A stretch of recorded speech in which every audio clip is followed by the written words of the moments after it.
Assalamualaikum warahmatullahi wabarakatuh. Selamat siang Bu Mara, selamat siang teman-teman.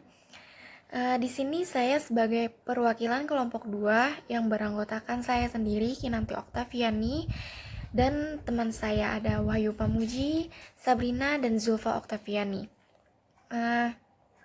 Kelompok kami ini akan membahas mengenai paukon. Saya sendiri akan membahas mengenai pengertian paukon. Apa itu paukon? Paukon adalah salah satu perhitungan waktu dalam kebudayaan Jawa. Dan paukon ini erat kaitannya dengan wewaran ataupun pranoto mongso. Pada masyarakat Jawa, paukon ini dijadikan sebagai penanda waktu kelahiran bagi seseorang berdasarkan wuku kelahirannya. Paukon ini juga bisa disebut sebagai pengetahuan mengenai wuku-wuku.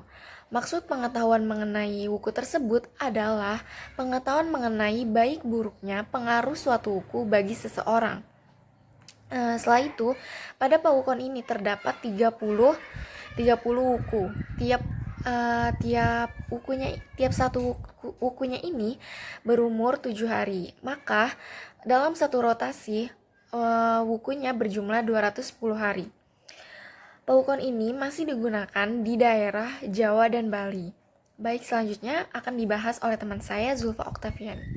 Selamat siang Bu Mara dan teman-teman sekalian. Di sini saya akan menjelaskan mengenai beberapa faktor yang melatar belakangi dibentuknya kalender Pakuan ini. Yang pertama adalah faktor religi, kemudian yang kedua adalah faktor sosial, yang ketiga adalah faktor budaya, dan keempat adalah faktor ekonomi.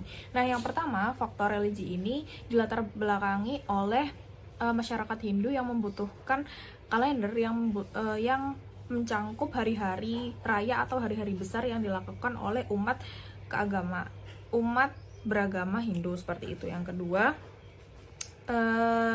sosial, setiap manusia tidak bisa terlepas dari pergaulan dan sesuatu yang melibatkan waktu, hari, dan lain sebagainya. Kemudian adanya kalender ini digunakan untuk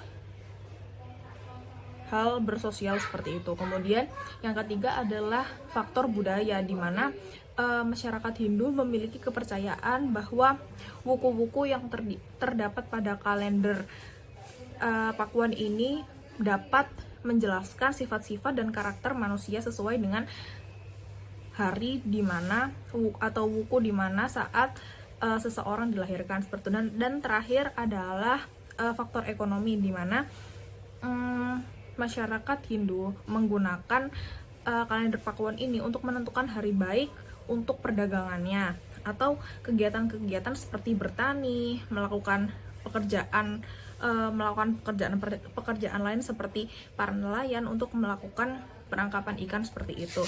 Demikian, terima kasih, dan akan dilanjutkan oleh anggota kelompok yang lainnya. Berikut ini merupakan nama-nama dari wuku-wuku yang ada dalam wuku Paukon Jawa. Bisa dilihat di situ ada wuku Sinta, Landep, Wukir, Kurantil, hingga ada wuku Wagu, Wayang, Kulau, Dukul, dan wuku Watu Gunung. Nah, kemudian saya akan menjelaskan mengenai fungsi atau kegunaan dari paukon. Nah, menurut Joko Mulyono, paukon ini merupakan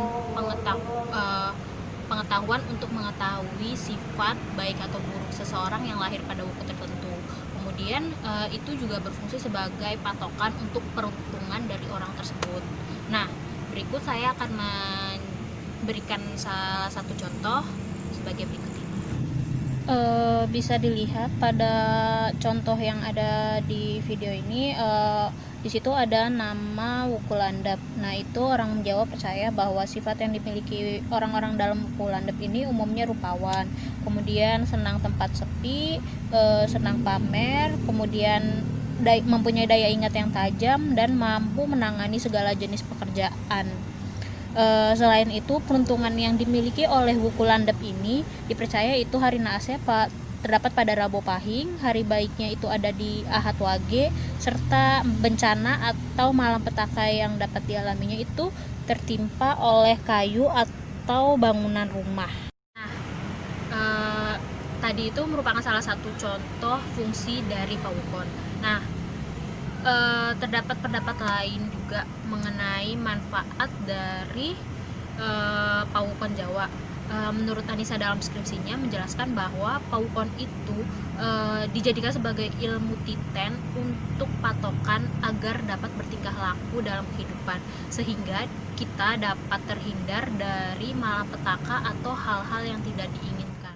Baiklah, untuk pandangan transdisipliner, kelompok kami menemukan satu temuan, yakni jurnal yang ditulis oleh Mas Pipo Virgiawan. Nah, Mas Pipo Virgiawan ini membahas pawukon dalam kacamata linguistik. Nah, teori yang digunakan lebih mengarah pada semiotik, jadi tentang simbol. Terdapat 3 ikon utama yang dijadikan bahan penelitian, yaitu tentang Wuku Shinto, landep, dan watu gunung. Nah, berdasarkan dari penelitian Mas Pipo ini, pawukon merupakan hasil olah pikiran dari para leluhur Jawa yang induktif serta memiliki ketelitian dan kecermatan dalam mengamati alam sekitar.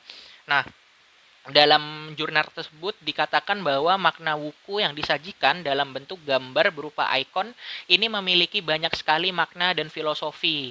Nah, nilai-nilai tersebut yang kemudian dijadikan tumpuan untuk mengetahui karakteristik setiap individu.